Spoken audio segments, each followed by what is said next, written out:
Hello, everybody. It is Megan back here again from Non-Monogamy Coaching Vancouver. Thank you so much for tuning in. So, I am going to introduce a topic that affects a lot of people, not just in polyamory. It affects people in all different kinds of relationship styles, including monogamy and all types of open relationships. But there are particular challenges with this topic when it comes to polyamory. So we'll get into the nitty-gritty of why polyamorous relationships can be especially anxiety-provoking for those of us who are anxious already. But first, let's look at some of the particular ways that this can be really insidious in polyamorous relationships. So the biggest thing that happens is people compare themselves to their metamours. So in a monogamous relationship, this may come up as well, where you're comparing yourself to other people that your partner might be interested in. But in polyamory, you are acknowledging the fact that your partner is going to be interested in someone else. And so the tendency to compare yourself to that other person can be really, really, really, really strong. Another thing that can be really common for folks who are anxious in relationships is people pleasing and having a really hard time both knowing what your boundaries are and also upholding them under times of stress. And so in polyamory, where there is a more complex relational style, where you're having to navigate boundaries with more people and boundaries for activities and relationship configurations that you wouldn't be having to negotiate in monogamy, that lack of boundaries and tendency to people please can be especially challenging for folks who are prone to that kind of thing. And then another thing I'll touch on is feeling shame about these things. And so this is where we get into the topic that we're going to talk about, is a spiral of anxiety. The cycle goes something like this. It starts with feeling anxious, like, oh no, something bad might happen in the relationship, right? Whatever that looks like for you, however that shows up. And then it goes into, okay, well, if I'm not feeling good, I should ask for reassurance from my partner. I should go to them and share with them, be transparent about my fears and anxieties so that we can, come to a new agreement, so that they can comfort me. Often that doesn't go the way that you hope it will. And that can lead to feeling like you're too much. So then it gets into, I shouldn't have come to my partner with this, like I should be able to manage these feelings on my own. And then that cycles into shame of, oh, I'm not good enough, like I am not cut out for polyamory, this is just not for me, how come it's so easy for everyone else, what's wrong with me? And then that cycles back into the anxiety of, oh, there must be something wrong with me, my partner's obviously gonna leave me, yada, yada, yada, yada, worst case scenarios exploding. So that's why this is such an important topic to talk about, because getting stuck in that spiral is so real. A good question is, why do we get anxious in relationships at all? Well, the answer is because we are social creatures. We are wired to react to the possibility of social isolation as if it is a threat to our very survival. Our brains are still running the program of we are rallying the tribe to defend against a saber-toothed tiger, when really we're in the age of meal delivery and catching up over coffee. So even though these anxieties feel very real, they are often the product of a brain that is really just trying to protect us, and parts of ourselves that are just really trying to protect us. Furthermore, we have a really instinctual understanding that when we were small, if our caregivers abandoned us, we would die. And so we grow up with these understandings that being abandoned means death. And so when we are reacting in relationships like we're going to die, like our very survival is being threatened, that is why. And it's so natural to feel ashamed of that or be hard on yourself about that. Because, of course, we want to show up in relationships as loving, compassionate, understanding partners. We want to show up in relationships well resourced and able to be present with our partners and just enjoy their company. We don't want to show up in relationships, asking our partners like a bazillion questions about how they feel about their crush. We want to be able to just take a walk on the beach or have dinner, enjoy that quality time while we have it. And so that's why interrupting this anxiety spiral is so important. So you have probably heard of, maybe you even identify with having some kind of insecure attachment style. So if you haven't come across attachment styles before, that's outside of the scope of this video. So there's lots of resources out there. You can go learn about attachment styles. I talk about it a lot on my channels. So, but spoiler, I don't love attachment theory as a whole. So, and I'll tell you why. There are really valuable concepts in this theory, and I apply those valuable concepts in my work with clients all the time.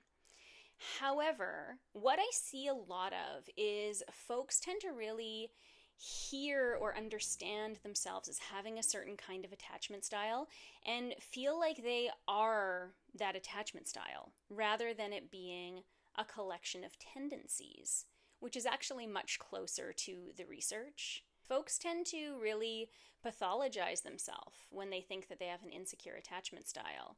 But the truth is that attachment styles shift over time.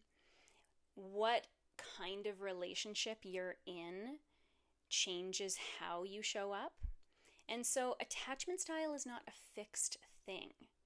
And you are absolutely capable of making new choices that lead you towards more secure attachment behaviors, which leads to a more secure functioning relationship.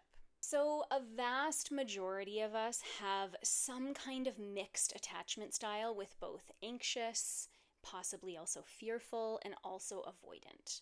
So to make a blanket statement of I am an avoidant or I am anxious, it's really narrowing the picture. It's really narrowing the scope.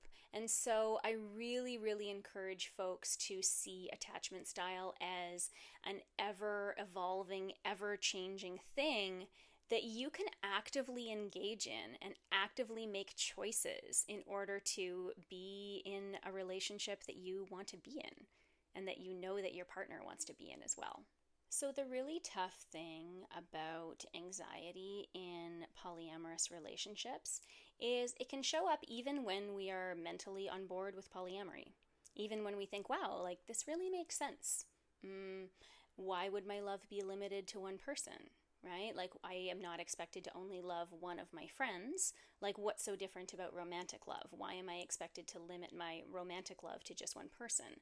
So many of us agree with that in theory, but then when it comes time to actually practice it, all of these fears come up and all of these anxieties come up. And the tendency, if you tend more towards an anxious side of attachment, if you tend to be a little bit more of an anxious person, have some more anxious parts, we really can easily fall into comparison to our partner's other partners, to the imagined best version that could possibly happen of our partner's other partners. And that can really lead to a self-worth collapse. So that can be really, really challenging. The other thing that comes up a lot is fear of abandonment. Why would my partner possibly want to be with me when they can be with literally anyone else? And they don't have to be with me because we're not in a monogamous relationship. They're free to go explore. And of course, why wouldn't they want to be with this other person, right? And so that is that lack of self-worth as well. And the thing that I see a lot is because of all of these things, there can be a lot of difficulty around self-regulation. And what self-regulation or emotional regulation means is having emotions that are appropriate to the situation, right? And so instead of having emotions appropriate to knowing that my partner loves me and knowing that my partner is going to return to me, I can have emotions that would be more appropriate if my partner had just told me that they were going to leave me, even though that's not the reality. And so this is really common for someone who tends towards anxiety and is trying out polyamory, or who has decided to do polyamory. Even if you're really experienced, this stuff can still come up depending on the situation changing. There might be a transition in your relationship, something like that. The thing about asking for reassurance in order to calm anxiety, relational anxiety, is that once we get stuck in this anxious mindset, there is literally nothing your partner can really do to get you out of that, because anything they say can be interpreted as further confirmation of your very worst fears. And so the temptation is to ask for reassurance, to say, oh yeah, like, please tell me you love me and tell me why you're going to come home to me. Tell me why it's important that you want to stay with me. Tell me why I'm special in your life. But when we are in this state, there is nothing that they can say that will calm us, which is a really hard truth to hear. Because asking for reassurance often doesn't work, there can be this tendency to insist on symbols of importance or on hierarchy. Tell me that I'm the best. Tell me that we're going to get married. Tell me we're going to be together forever. There can be this tendency to want to grasp onto these symbols of solidity, these symbols of safety, these symbols of security. And grasping onto those is so fragile. Grasping onto any marker of security, any symbol of security in your relationship that comes from outside you is ultimately going to be ineffective. Because what we really need to do is we need to turn that desire back in on ourselves and seek that sense of safety inside of ourselves. And that is the easiest thing to say and the hardest thing to do. So when anxiety shows up in relationships, it is all too easy to say, oh, I am anxious. This is my fault. I need to fix this. And before you go doing that, I want to ask you, are there factors in your relationship that are causing this anxiety? What are the factors that are present that are actually causing this anxiety? And is it actually a structural problem in your relationship rather than a you problem and something that's happening inside you? One of those things could be broken agreements. Has your partner broken agreements with you in the past? And have you really done the deep repair work that you need to do in order to build trust? Because if you aren't trusting that your partner will uphold your agreements, of course you're going to be anxious. That's just a structural problem in the relationship that needs to be looked at. Another thing is this relationship style really compatible for you? Is this really what you want? Are you in a polyamorous relationship when you would rather be in a monogamish relationship or even a monogamous relationship? Is polyamory really something that you want, or do you really just want to be with this person and polyamory is what they're offering you? A framework to look at this through is consent. Did you actively consent to what is happening in your relationship? And by active consent, I mean, were you an active participant in deciding how things would unfold?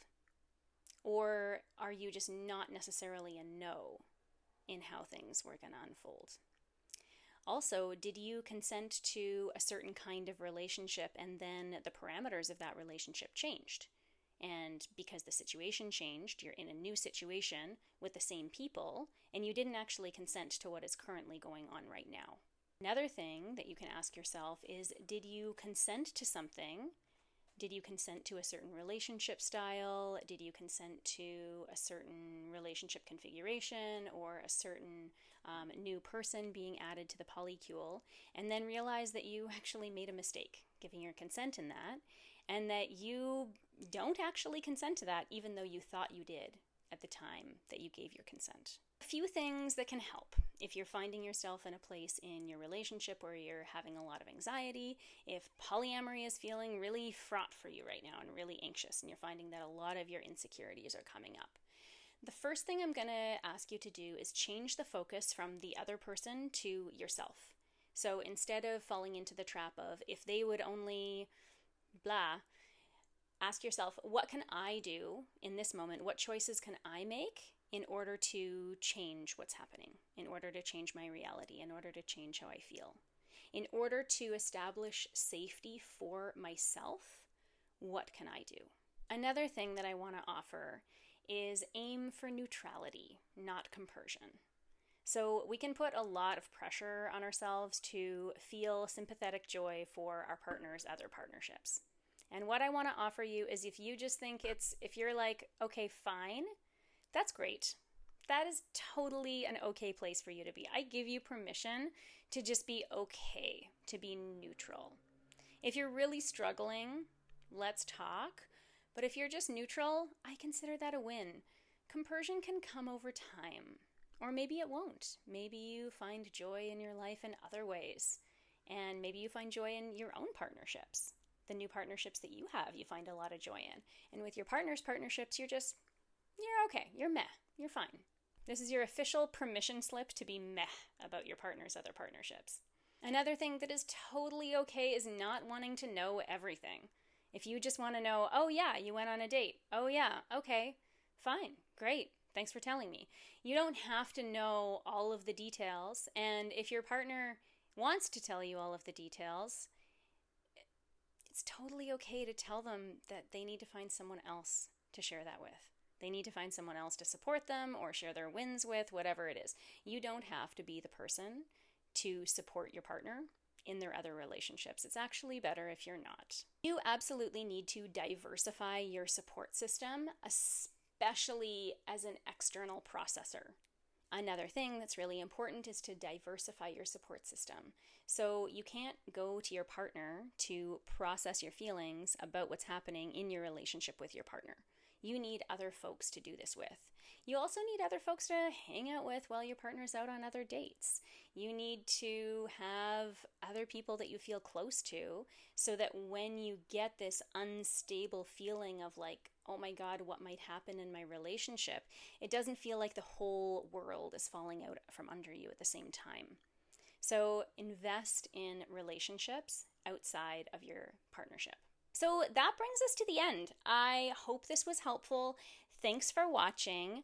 I put together a whole workshop on this that I do for free, that I do with a live Q&A. So if you want to do a little bit of a deeper dive on how this applies to your unique situation, please join me for the free workshop. I can't wait to hear your questions in the live Q&A.